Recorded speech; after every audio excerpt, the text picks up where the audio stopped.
Why, hello again! It is now time for the analysis of audience in a new setting. Because if I stayed in the old setting, you probably would have died of boredom. Which you probably already have, so... Alright, so, analysis of audience. Part A, my filters, social context of viewing. The social context of viewing definitely influenced my interpretation of this narrative. I viewed the episode in the context of a media studies class in high school, so I think I interpreted the narrative in a very scientific way that was very criticizing and oppositional. I analyzed every single detail of the text, as you can tell, and trying to wonder why everything that was shown. I focused more on the fact that Bart was shown as being completely weak when it comes to wanting to play a violent video game, and the fact that the police never show up to deal with Homer and the aggressive protesters, than the humor itself. Which is the main point of The Simpsons. It was really different to watch an episode of The Simpsons in such a manner that looking for meaning was more important than looking for laughs. It definitely made the viewing experience quite different than how it was intended to be, and quite different for me as a viewer to see through the eyes of someone who deconstructs films to find new messages. Family background and value system. My viewing was influenced by my family background and value system in a very apparent way. My parents, who are the main influences in my family, are fairly conservative and are more traditional than most other people's parents in this media studies class. For example, my mother has not had a paying occupation since before I was born, because she believes that the mother should raise the children and be the homemaker, even though me and my sister are kind of raised by now. Anyways, also, one of the reasons I was so appalled that the authorities were not called once during the entire harassment debacle was because my father is a police officer, and I am very used to knowing about crimes involving the police because of this, and very foreign to the idea that no one would call the police when someone is sexually harassed. I also believe that I was more oppositional to the fact that Bart is allowed to swear in front of his parents, because I'm still not allowed to swear in front of my parents. Personal value system. My viewing was influenced by my personal value system in a few ways. I personally believe that the amount of property damages and law breaking that's seen in movies and television shows is really disconcerting, considering that the majority of the time there is seen to be no consequences for the people who commit the crime. This is because I would like to believe that movies are realistic when it comes to law and law breaking. Therefore, when Homer breaks the law and gets the candy convention tickets by stealing them from the convenience store, and also stealing basically many candy bars by opening them, and there's no consequences, it's weird to me. And when he damages the doors to the community center with the Coke and Pop Rocks explosion, it's just, why isn't he getting punished for this, or getting any charges? Also, in the first scene of the episode, Homer is shown to be a criminal, so why are we supposed to sympathize with him even when he is falsely accused of sexual harassment? Thing to ponder. It is something that completely bugs me in the media. Also, I believe that women are too often the subject of being mistreated in media. And I value the equality of women in everyday life, and think they are as capable as men in most aspects of life. However, even in this episode about feminism, women are completely victimized. Marge is just shown to be completely dominated by Homer. She is told what to do, and then is dragged by him in the candy convention, and then Ashley plays the victim card, even though she's supposed to be a feminist, showing that women are all talk and no action. A real feminist would do more than just complain about it, eh, Miss Faraday? These two situations being portrayed in this episode make women look really helpless and incapable of defending themselves.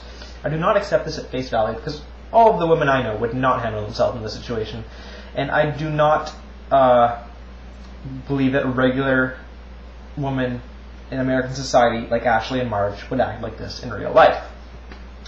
A person unlike me's filter, social context of viewing. The majority of people watching this episode of The Simpsons did not watch the episode in the media studies class in high school, I'm guessing. So they probably focus more on the humor of the episode instead of the small details. I think that they would have a more dominant interpretation of the episode instead of an oppositional interpretation. And they'd probably focus more on the plot line and the punchlines. They would probably laugh at the video game part and the fact that Homer is being harassed by protesters instead of trying to figure out why there were no authorities or why the protesters were allowed to be on a highway. People would take the message at face value and not analyze every single detail, showing that the social context of viewing greatly influences how someone interprets a text. Family, background, and value system. Someone who lives in a more liberal household may interpret this much differently. Someone who does not have a family member who works in the police force probably wouldn't even notice that there were no police figures after Ashley gets sexually harassed. And Homer is shown as being harassed by protesters, and he does not seek help, so no one would probably pick that up, except for me. And also, someone unlike me would probably not care that Bart says damn in front of his parents, because they were probably able to swear in front of their parents at that age, and probably wouldn't find that weird or inappropriate if they were unlike me. Personal value system. Someone who gives no value to woman or law would completely interpret this differently than me. Firstly, they would pay no attention to the fact that Homer breaks the law by opening up all the chocolate bars and to get tickets, and probably find it funny that Apu just asks him politely instead of actually doing anything about it. They probably would sympathize more with Homer at the end of the episode when he's being victimized, because they don't consider him a criminal. Also, the action sequence for Homer causing an explosion will most likely be seen as cool and awesome instead of disturbing and damaging. The fact that women are being treated as victims in the episode would probably not be brought to most people's attention in the episode, and when Homer is dragging Marge around the candy convention, they'll probably be focusing on Homer instead of Marge, who's the poor victim. And they probably would think as Ashley is a strong feminist, and what she does is a strong feminist way of doing things, when that's completely untrue, and she is actually just abusing the victim card. Even though that's not explicitly said, it's kind of obvious if you watch the images that are on the television. Simply because someone is portrayed in one part of a narrative does not mean that they have to be portrayed in the entirety of a narrative, because Ashley is certainly less feminist after being touched by Homer, and more of a victim. These messages would not even be considered by people watching the film for laughs and without any regard for women. Part B, cultural knowledge that you need to have in order to understand some jokes in the episode. Under the Sea. People from a cultural background that was not completely monopolized by the wonderful world of Disney may not understand the sequence where Homer says that the family should start a new life under the sea. Because I was brought up in a culture that was very Disney-oriented, I immediately understood this is a reference to The Little Mermaid. Obviously. Under the Sea, same song, sang Sebastian to Ariel, and very similar sequence, except it's funnier because Homer eats all of the characters in The Little Mermaid. However, to someone who has actually not seen The Little Mermaid from a different culture, they would probably not understand the sequence. They probably would think it was funny that Homer was eating all the fish, but they wouldn't understand the reference. So in order to completely understand this episode of The Simpsons, you probably have to see The Little Mermaid before. Sudden fame. In this episode, Homer, after being shown on rock bottom, becomes a man of the hour and is soon the center of everyone's attention. He gets a movie based on what he supposedly did to Ashley in his car. Every talk show host in America is talking about him. And the paparazzi and news people are there every moment to see what he does. Then at the end of the episode, the status quo returns and everything's back to normal. This just shows, it's a satire of how North American society just latches on to a story and then milks it out until it basically has no more milk. It just happens all the time in this society. It happened with Anna Nicole Smith's death, with Michael Jackson's death, with Rebecca Black's Friday. Everyone becomes sick of the story, and then they just forget about that person and go on to a new story. It's relatively normal, happens all the time, allows people to relate to the story on a more understanding level, because people know that this type of sudden fame actually happens. However, people that do not live in North American society may not understand this reference. They'll be like, why is this happening to Homer? They probably think it's funny that Homer, of all people, has this happen to him, but they probably won't understand that this is actually a normal occurrence in North American society, that people just become suddenly infamous or famous. They'll be confused, and they will probably not find it as funny or disturbing as people in North American society find it. For someone to fully understand this storyline, they probably would have to live in North American society, or a society at least where this happens on a regular basis. 6 key roles. Actually, it's 3, but how the media influences what we talk and think about. The text influences what we talk and think about because it's memorable, and it allows people to easily remember the jokes. Trivially, people would perhaps talk about how it was funny that Homer wanted to live under the sea, or how it was funny that Fox made a movie on Homer and Ashley and made it so wrong. On a serious note, the episode may prompt people to talk about the treatment of women in society, and perhaps about how people protest more than actually do anything about an issue. The deconstruction of this media text forced me to talk about and think about the episode in a way I never thought I would ever talk about or think about the episode, and it's allowing me to just see the serious aspect more than the trivial aspect. People who read this narrative and think about the episode will inevitably be affected by this influence of media, and perhaps get the serious aspect, think about feminism or sexual harassment or candy, and this may prompt them to talk to their friends and affect what they talk about. How the media expands our personal experience. The narrative expands our personal experience by allowing us to see what it is like to live in a blue-collar American family in America and see how they experience everyday life. It allows us to see perhaps what it would be like to experience sudden infamy and the loss of privacy, like Homer experiences in the episode.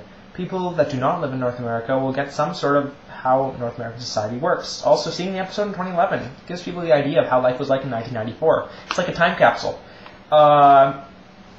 It's probably different too, because in 2011 they probably would not show Marge being dragged around by Homer in the candy convention. They'd probably show her resisting.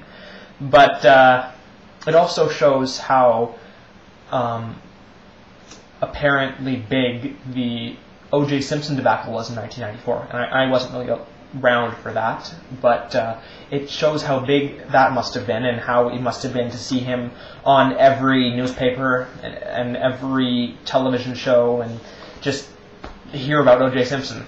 Alright, so how the media shows us the images we come to accept as normal. The narrative shows us many different normal interpretations of people, like how blue-collar working-class males are lazy, bumbling idiots, and overweight and balding, and that's all of them, right? Because that's the only interpretation shown in the episode, so it must be true. Well, even though I know for sure it's definitely not true. I know working-class people that aren't like that at all. But it's the norm, apparently, according to this episode. And women are supposedly destined to be housewives or feminists. There's not really much hope for them to get a job, and they can just be dominated by their husbands, because if they don't, then they could get in trouble. But this is, of course, not true. There are many women with jobs nowadays, especially, and feminists aren't actually people who actively seek victim cards and saying that they'll just get feminist protesters instead of contacting the authorities. Yes, because the feminist in this episode is shown to be actually a victim because she hides behind a mask of protesters instead of doing something to help her place. And also, it shows that kids are rude and swear a lot in front of their parents and still get rewarded for their behavior. Bart says damn in front of his parents. Gets candy. Is that a reward for swearing? No, but it's not a consequence, is it? Bart gets what he wants after swearing.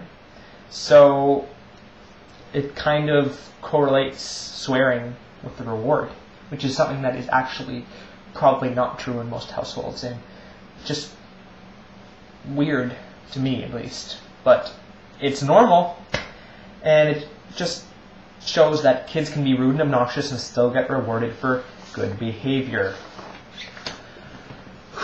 Finally, I am done my complete analysis, and I hope that you enjoyed it, even though you probably fell asleep a few times during it. I know I would.